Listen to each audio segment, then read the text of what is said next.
24 घंटे के औकात में एक नमाज ना छोड़ो, नमाज ना छोड़ो। फिर अब लड़के लड़कियां इकट्ठे पढ़ते हो, अपनी नजर में हया का सुरमा लगा के रखो। नजर का हया बहुत बड़ा जेवर है और नजर की आवारगी बहुत बड़ी आवारगी है।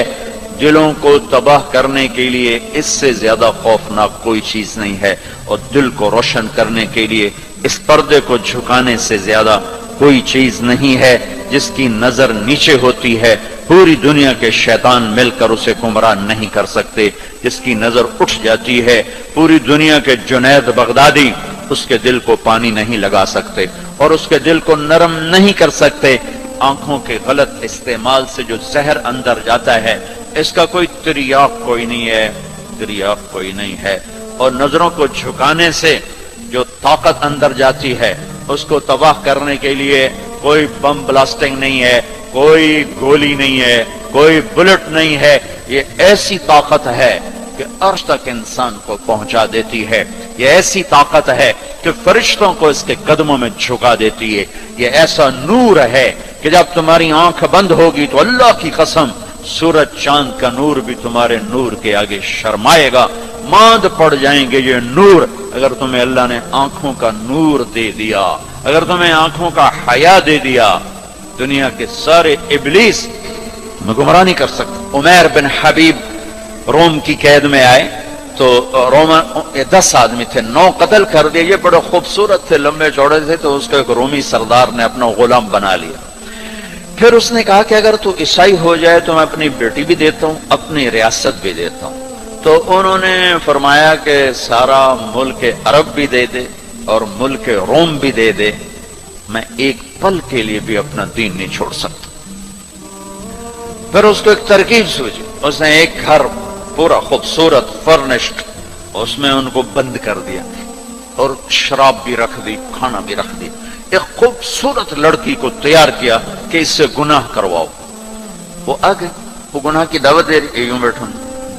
3 दिन गुजर गए, 3 रातें कुछ न खाया, न नजर उठाई, न पिया। 3 दिन के बाद वो लड़की कहने लगी, तू क्या बला है, न तूने खाया, न तूने पिया, न तेरी नजर उठी, कौन है तू, क्या है तू, तुम्हें कौन रोकता है? तो फरमाया कि अब तो मेरे लिए शराब भी हलाल है जिस हाल पर मेरी प्यास पहुंच चुकी। और सूअर पका कर रखा हुआ था कि ये गोश्त भी मेरे लिए हलाल है जिस सतह पर मेरी भूख पहुंच चुकी है, लेकिन मेरे रब से मुझे हया है जो मुझे देख रहा है।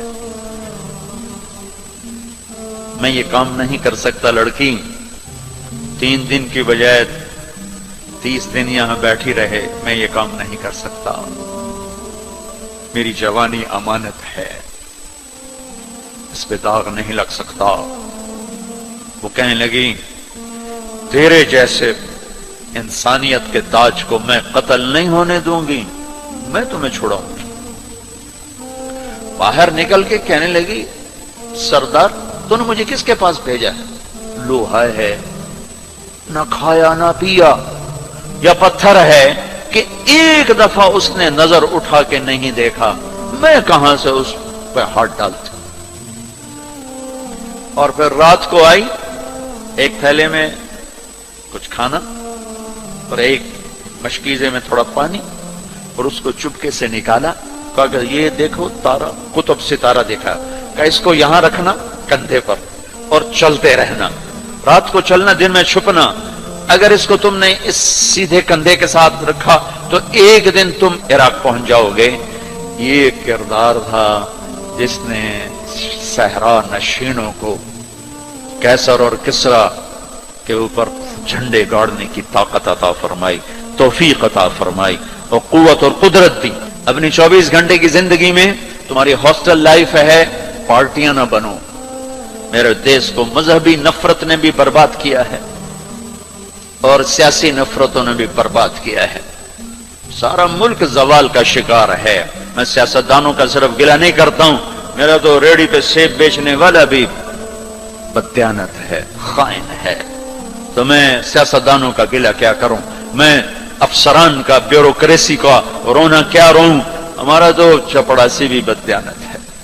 अल्लाह उसके रसूल की गुलामी को ढूंढो ढूंढो, मजहबी नफरतों का शिकार मत हो। हमारी नस्लों में बड़े दुख से ये बातें कह रहा हूं कि जैसी नफरत मैंने पाकिस्तान में देखी है मजहब की, पूरी दुनिया में कहीं नहीं देखी।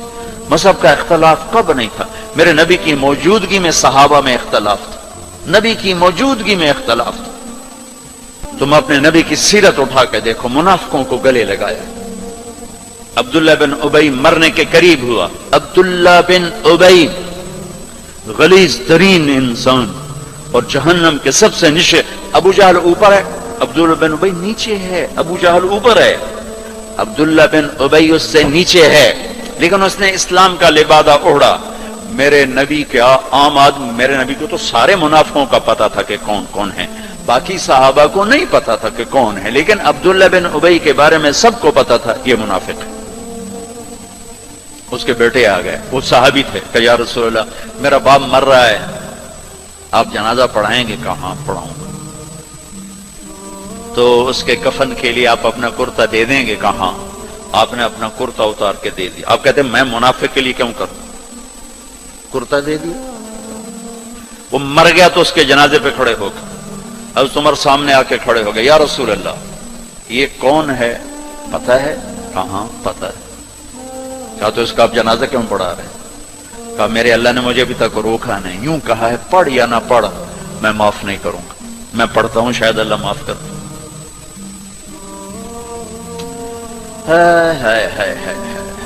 एक जगह था इन तस्तगफिर लहुम 70 मर्रतन फलन यगफिर अल्लाहु लहुम, ऐ मेरे नबी 70 दफा पढ़ दे जनाजा मैं फिर भी माफ नहीं करूंगा। तो मेरे नबी ने फरमाया है अगर मेरा अल्लाह कहता कि ऐ मेरे महबूब अगर आप 70 दफा इनके लिए दुआ करेंगे जनाजा मैं माफ कर दूंगा, तो हमने कहा मैं इस कमबख्त का 70 दफा जनाजा पढ़ा देता, उसके उम्मती होकर सलाम का जवाब न दें, एक दूसरे के पीछे नमाज ना पढ़ें और कुफर के फतवे लगाएं। और आपने पढ़ा दिया और फरमाया अभी मुझे अल्लाह ने रोका नहीं, इख्तियार दिया है शायद बख्शा जाए। वो उसकी मैयत को लेकर गए तो जल्दी निकल गए, अब जरा पीछे रह गए तो उसको कब्र में उतार दिया था, हमने कहा बाहर निकालो। उसकी मैयत को बाहर निकाला, अपना लुआब अपनी उंगली पे लगाया और उसके मुंह में ऐसा डाला कि शायद अल्लाह इसकी तो फैल ही इसकी बख्शिश फरमा दे। इस मंजर को देखकर 100 मुनाफिक कलमा पढ़ गए, 100 मुनाफिक कलमा पढ़ गए। मेरे बच्चों ऐसे उलमा का आलाकार मत बनो जो तुम्हें दस्तो गरे बां कर दें, जो तुम्हें मुसलमान को काफिर पेश करें। मुसलमान बनो, मोमिन बनो, मुसलमान बनो। अल्लाह ने हमारा नाम या मुस्लिम रखा या मोमिन रखा। मेरा तेरा तारुफ ईमान है, इस्लाम है। एक दूसरे से ऐसी नफरत, उम्मत तो खत्म हो गई, ग्रोह बन गए, फिरके बन गए, टुकड़े टुकड़े हो गए। तो अल्लाह की मदद किस पर आए, किस पर आए, क्यों आए? इधर मजहब के नाम पे नफरत और इधर तहजीब के नाम पे नंगापन और नाच आवारगी। किधर अल्लाह की मदद आए? मुसलमान बन के रहो अपने हौसलों में। तुम्हारे इन बच्चों में कोई आपस में लड़ा हुआ हो, अभी उठ के गले लगना कि मेरे नबी का फरमान है 2 मुसलमान लड़ पड़ें फिर 3 दिन तक सुलह न करें तो मेरी तरफ से यहूदी मरें, ईसाई मरें, मुझे उनकी कोई जरूरत नहीं है। और हर पीर और जुमरात को अल्लाह की बारगाह में आमाल पेश किए जाते हैं, आमाल पेश किए जाते हैं। जब 2 मुसलमान, 2 औरतें, 2 मर्द, 2 नौजवान, 2 लड़कियां, 2 लड़के, 2 भाई, 2 पड़ोसी आपस में लड़े हुए हैं, सलाम दुआ नहीं है, जब तक ये तौबा नहीं करते मुझे इनका कोई अमल कबूल नहीं है। मेरे बच्चों मैंने हौसल लाइफ गुजारी है, हम तो जानवर थे और उस जमाने में ऐसे तबलीग का काम भी न था। मैंने तुम्हें पहले बताया कि 2-3 लड़के इकबाल हॉस्टल के लॉन में नमाज पढ़ रहे होते थे, वो बागीचे में, नमाज का किसी को पता ही नहीं था। अब तो माशाल्लाह बहुत बहार है। लेकिन एक बात ये थी कि मजहब का भी पता कोई नहीं जानता था फिरका क्या होता है, और ये वो फिरका है, ये वो फिरका है। सब मुसलमान बन के रहते थे, होते गाफिल थे, पता कुछ नहीं था। तो आज तो माशाल्लाह बहुत बेदारी है। अल्लाह ताला आपको जज़ा खैर अता फरमाए। मोहब्बत से रहो, उल्फत से रहो, नफरतों से। हमारी आपस में लड़ाइयां होती थी, मजहब के नाम पर नहीं, सियासत के नाम पर नहीं। वैसे ही वड्डा कौन है, मैं वड्डो दा मैं चौधरी हूं, मैं वड्डा जिम्मेदार दा पुत्र, मैं वड्डे जिम्मेदार दा पुत्र, इस पे लड़ते थे। वैसे कभी मजहब के नाम पे हो और कभी सियासी, ऐसा कभी नहीं था। हमारे एक वार्डन आए, तालिब साहब रहमतुल्लाह अलैह, बड़े नेक उस्ताद थे लेकिन थे बड़े सख्त। ये उस्तादों से कहता हूं, डंडे ना उठाओ, मोहब्बत के फूल दो।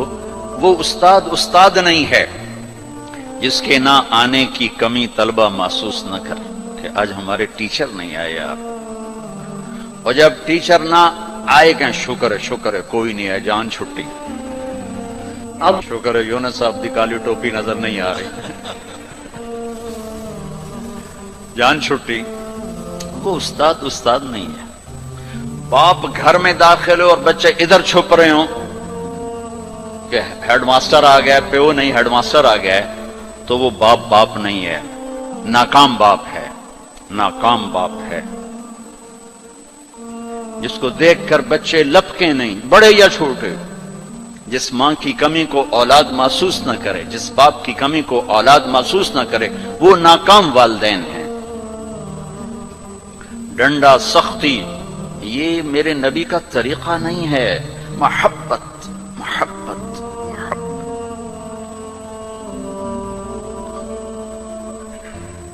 वो थे बड़े यानी मेहरबान थे, लेकिन वो जमाना ही था डंडे, कान पकड़ो डंडे। सख्ती से बच्चे झूठ बोलते और उस्ताद की सख्ती से लड़का झूठ बोलता, वालिदैन की सख्ती से औलाद झूठ बोलती। वालिदैन अपने बच्चों से दोस्ती लगाने के बजाय माँ बाप बन के दिखाते हैं, तो वो औरों को दोस्त बनाते हैं। जब वो औरों को दोस्त बनाते हैं तो वहां से गलत फीड होता है, फिर गलत राहों पे चलते। चौथी जमात में पढ़ता था, मास्टर शफी साहब रहमतुल्लाह अलैह हमारे उस्ताद थे, बड़े मेहरबान, हमदर्द, लेकिन बहुत सख्त, बहुत मारते थे। सर्दियों के दिन थे और हम कोई 20 लड़के थे चौथी जमात में। मैं बैठा था 12वें नंबर पर और उन्होंने सवाल लिखाया स्लेट पर। कोई औखा सा सवाल था, वो किसी को नहीं आया। पहला लड़का उठा, सवाल गलत, ठो ठो ठो ठो ठो ठो। मैंने देखा मुझे भी नहीं आता, मेरे पसीने छूट गए। मैं कहले आज खैर कोई नहीं। फिर दूसरे की बारी आई, ठो ठो ठो ठो ठो। फिर मैंने सवाल को सोचना छोड़ दिया कि मैं जान बचाने के लिए सोचने लगा कि आज मैं जान के मैं बचाऊं कि डंडे ना पड़े। अब वो करीब आ रहे हैं और मेरा कंप्यूटर उधर चल रही है, अल्लाह कि मैं आज बचा सोटे तू बचा। जब रह गए ना कोई 3 लड़के तो एकदम मेरा कंप्यूटर खुल गया। हमारी तहजीब सकाफत गांव की ये थी कि हमारे टीचरों को वालिद साहब गंदुम भेजते, चावल भेजते, घी भेजते, मक्खन भेजते, मौसम के फल, आम है, किन्नू है, माल्टा है, अमरूद है, मिठा था, लीमू था, बहुत कुछ, बड़ा भाग का बड़ा शौक था। और मिर्चें, नमक, हर चीज जाती थी। और कोई ये रिश्वत नहीं होती थी, ये वो हमारे वालिदैन सादत समझते थे कि भाई हम अपने बच्चों के उस्तादों की खिदमत करें, सादत समझते थे। अब मैं सोच में पड़ा, भाई अब मैं क्या करूं। तो कोई मौसम का फल सामने कोई नहीं, कणक भी कोई नहीं, चावल भी कोई नहीं, हुण मैं की करा। तो मुझे याद आया कि मिर्चें हैं। मैं उठा, जब 3 रह गए, चौथा मैं, तो मैं उठा, मैं कहा उस्ताद जी अब्बा जी आंदे पे कल मरचा थोड़े घर अपड़ जैसे। उन्हें कहा ठीक है मेरा पुत्र, ठीक है, तू बैठ।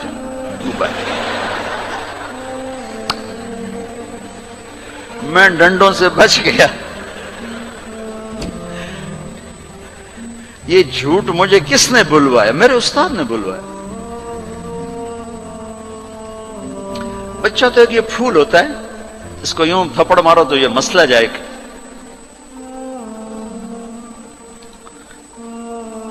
اور کسی بھی عمر میں سختی سے نفع نہیں ہوتا، ہر عمر میں محبت ہی ایک ایسا اصول ہے جس سے آپ دلوں کو خرید سکتے۔